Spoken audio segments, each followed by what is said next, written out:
अस्सलाम वालेकुम जी। मैं ना शौकत आ चार कथे ने छोटे छोटे सुनाउन लगा। वादा करिए ते सच्चा करिए, कूड़े कारे दा फायदा कोई नहीं।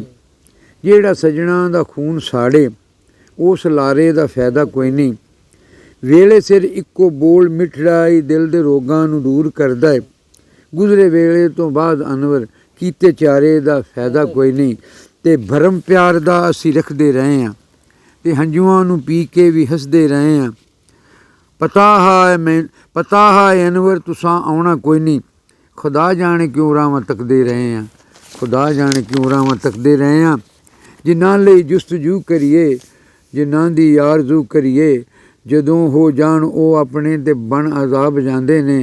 दुआ मंगण तो पहलां सोच लेना सी तू ਇਹ अनवर, मुसलसल बारिशां तो बाद आ सैलाब ਜਾਂਦੇ ने।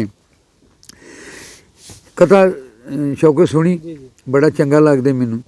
नवें सज्जणा दे पिछे लग के पहले छोड़ो ना बंदा परवर। नवें सज्जणा दे पिछे लग के ते पहले छोड़ो ना बंदा परवर। जे कोई मेरा चा जिक्र छेड़े ते अगूं पुछदे हो केड़ा अनवर। ये चार कथे ने। अल्लाह तुहानू खुश रखे।